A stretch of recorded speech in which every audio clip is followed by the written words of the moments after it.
Yo, what up, YouTube? It's your boy, Young Black. I know I ain't been around in a minute. I've been OT for all y'all who don't know what that means, out of town. So I'm back now. Went and chilled out a little bit. Now I'm back on my gaming grind. Just because I was OT don't mean I stopped picking up titles, though. It's just about everything you guys have been playing, I've been playing. But today, I went and picked up another piece of my collection. I've been waiting for this for a minute, even though I played both of these games already. But still, though, it's worth having in the collection because it's just such a classic and epic character and two epic games on one disc. I'm talking about the God of War Origins collection. And it comes with a bunch of little goodies. They really did soup it up for the PS3. It has dual shock capability, full PlayStation Network trophy support, remastered for HD resolution and stereoscopic 3D, which is pretty cool too. Even though I'm not really into the 3D thing. 2 epic adventures on a single Blu-ray. Plus, it comes with bonus materials, which is Legendary Kratos, which I don't even know what the hell Legendary Kratos is, but it sounds flipping awesome. Forest of the Forgotten Challenge Arena.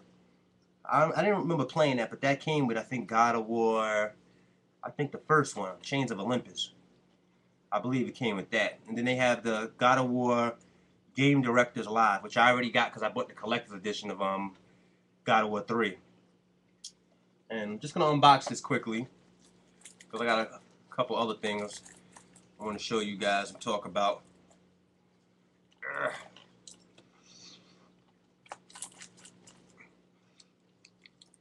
I meant to go get this earlier, but kind of jet lagged. Slept in. Light them up. Went and got it. It's a pretty nice little disc with some chains going around it there. The instruction manual is the same thing as the cover. It's something like a 3-page book. It's black and white. It's God of War. Sony figures. Hey, you guys know what the hell this is already. A little background art. A little rock with some etched in burnt Olympus symbol. That's basically it for this. I don't know what the DLC is, unless it's preloaded in the game, just because there's no code to punch in that I can see. Yeah, and tell me if you guys are thinking about getting that, because I'm thinking about getting this PlayStation 3D display, but just to slowly wean myself into 3D and without having to spend like $2,000 on a 3D television. I'm really thinking about getting that PlayStation display, maybe. Well, you guys basically know what this is. This is nothing really new. It's just a remastered version of something we've been playing already, or have already. You can see I have the PSP version of God of War Chains of Olympus right here. I was going to trade it in, but they offered me like $6 for it, and I was like, you can go F yourself. This game is worth more than $6. I might as well just keep it in my collection just for the art alone. It's like that right there is worth $6 to me. So, matter of fact, I'm gonna reverse it and make this the front cover. It's a pretty epic game right there. Game is cool. All right. Also, what I've been currently playing on the road and since I've been home, I've been playing a lot of this. I didn't do any unboxings for some of these because I wasn't near internet. I didn't have internet source, but still been buying games. Dead Island is an incredible game. I'm gonna get to a review on this really soon. I know my review is a little late, but all my real gamers out there know I really go in deep with my reviews, so I'm gonna break this down and tell you the real nitty-gritty of the mechanics and everything on this game, the story, everything. This is a really good game, and it's very unique. I've never played anything like this game before. All right, it's a good game. Go pick it up. It should be worth your while. It's something to really sink your teeth into, and it's long, and it has RPG stats and stuff laid over the combat. Also, which I haven't even touched yet, that came out, but I did pick it up. I opened it and put all of my downloadable content in and stuff, but I haven't even played it yet at all. I'm talking about Resistance 3. Now this game, it kind of shocked the hell out of me, even though I haven't played it yet. I wasn't expecting it to be that good, because most of the time these games, when they come out and they make 3 games in a series, the last game always suffers a little bit. Like, nobody was happy with Halo 3. You know, nobody was. I don't think anybody's gonna be fully happy with Gears of War 3 either. I mean, it's just when you got a series that's that long, you know, it seems like the third game is like you're pushing it now. We understand what it is. It's not a brand new feeling no more unless you really change something in the game dramatically, you know. So I wasn't really looking for this game to be spectacular. I was like, okay, it's gonna be more of the auger shooting through the walls. It's gonna be more of the bullseye with its rapid fire shit. It's gonna be the same content, kind of like how Killzone fizzled out. But it didn't do that. Everybody's telling me this game is freaking awesome.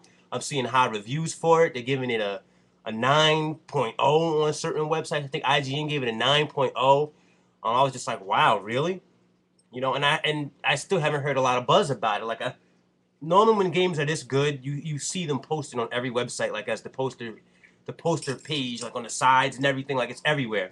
It's not really that type of a game, so it's kind of a sleeper hit. But then again, it is Sony, and it's not Microsoft, so you know they push everything that's Microsoft right now. Like if like not Uncharted, like Deus Ex, when they show all the copies of like Deus Ex, they always put the Xbox version first and then the PS3 version second. You know, just because the Xbox is the more popular system. This is a PlayStation exclusive, and it's a really, really good freaking game. And it's getting coverage, but just not as much coverage as I think it deserves. I think it deserves more coverage, even though I haven't played it yet. But I've seen it being played, and I've seen how the gameplay works, which we already know is Resistance, and I've seen how the breakdown of what the storyline is, and the story is totally different than any other Resistance we ever played, because the series really ended to me in Resistance 2, you know, because the character died. So now this is basically a fallout of after what happened in Resistance 2. Like the Chimera are getting more and more and more powerful. They've gotten to a whole nother level of technology now, and the humans are really, really back against the wall to the point that they don't pushed us underground, and we're living like hermits underground. And the Chimera basically have taken over basically the surface of the planet. New York City, everything has been taken over by the Chimera. You know, so it's a real step in a different direction story-wise for Resistance. But I think that's really what is making this game really so popular, because it's not what you thought it was going to be. You know, it's the weapons and everything are the same, but it's a step in a different direction, and they stay true to the pure shooter formula.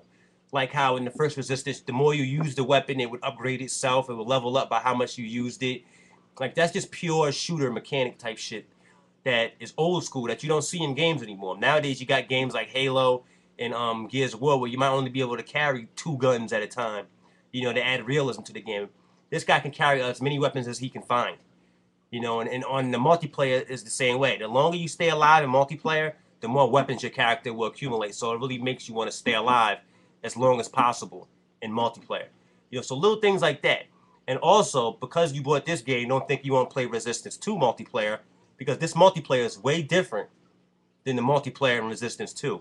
You know, so it gives them a reason, or gives us a reason rather, to go back and still play the online in Resistance 2, which I think is pretty cool. So now you got 2 Resistance online games running at the same time that are both worth playing. Very unique. You don't see too many games doing that. When Call of Duty, whatever calls out, nobody's going to be playing Call of Duty Black Ops anymore online. They're going to be playing whatever the new Call of Duty is. They're not going to keep going back to Black Ops, because it's the same thing. You know, they want the newest version of what they're playing. They don't want something that's a step backwards. And whatchamacallit is not a step backwards. Resistance 2 is its own individual online. Also, what else I picked up is the Uncharted dual pack. You know, Uncharted 3 is a ways around. I'm not really a big Uncharted fan. Uncharted 3 is right around the corner. I'm not a huge Uncharted guy, you know, but this is like one of the top tier Sony games. So it's like I gotta support Sony and go out and cop these and have them in my collection. It's top tier games, and it's worth buying. Really, really good Hollywood blockbuster games. Probably the best PlayStation 3 games that are come out consecutively. I mean, everybody says God of War, 3? That's only one game. There's 1, 2 is going to be 3 Uncharted that are mind-blowing graphically and mechanically. Like, the game functions very, very well. I love Uncharted, but I'm just, something about the characters and the story is so in deep. It's like I need a lot of time to actually go in and really study it. There's so much backstory and everything. It's a real deep game. A lot of old school storytelling about old characters like that are treasure hunters and shit like that. I forgot Drake's ancestor. I forgot his name right now, but you guys know what I mean. That's what I mean. The fact that I don't know it is the reason why I don't really like the game that much, because I like to get deep into my games, and if I can't, I feel like I'm missing something. Like, they start talking about somebody from like 1849, and I don't know who that person is, and they're dropping all this information. I'm like, okay, now I gotta go back and research that. It takes me out of the game, you know. So I just like to have everything right there in front of me. But it's good that this game does that, because it makes you go outside of the game and actually, like, who was that guy they were talking about? And you go look it up. So it's a real smart game also. And we all know about Deus Ex. All right, these are all the games that killed the drought, if you ask me. Some of them new, some of them old, some of them remade. But thank God the drought is over, and this is what we got so far. That's it so far. But that's more than enough. That's a lot of gaming right there. I mean, I never beat Uncharted 2, so I'm going to go back and play that. I think I got a foul Uncharted 1 going. I was going to beat them both. You know, and Dead Island is just so much freaking fun. You could spend, like, at least a good 2 or 3 months just playing Dead Island by itself. And Deus Ex is like, come on, you already know. It's like 9 different ways to play the game on every damn stage. So it's like you just want to go see everything, and you can't. So it just makes you go back and just want to keep playing and keep playing and keep playing. It's still warm around here. It's like 80-something degrees today, so it cooled off a little bit. But it's still pretty hot. You know, I wasn't expecting that when I got back, but whatever. I'm here now, back on my review shit. You know what I mean? Got to get all these games popping. And real gamers stand up, support Sony. You already know, go get your Sony titles. If you don't have Uncharted 1 and 2, go get this. If you don't have Resistance 1 and 2, go get the Resistance pack. Because it is necessary to know the backstory for these Sony AAA titles. Resistance and Uncharted. Backstory is pretty important. You know, because there's a lot of stuff that happens that builds up with the character that makes you have a relationship mentally with the character. You know, so you want to have that going into the newer titles. You know, and Resistance is like, Resistance 3, I don't know. You don't have to really play the first 2 to know what's going on, because I'm pretty sure they do a good backstory in this game. But if you want to get deeper into the world and understand how the creatures work, like their evolution, you actually see them start off as little weaker creatures with little things on their back, and then in Resistance 2 they start to upgrade and they start looking more sophisticated in their technology, like they're getting smart really, really fast. And they show that visually very well in their character design. You know, this game is like, they're just like off the wall. The fucking Chimera just look insane now, and they come in different shapes, sizes, forms, everything. You know, so really good games. Go pick them up. You know, enjoy the rest of, I guess you could say the rest of summer, because we're about to get freezing cold soon. You know what I mean? But real gamers stand up. Holla at your boy.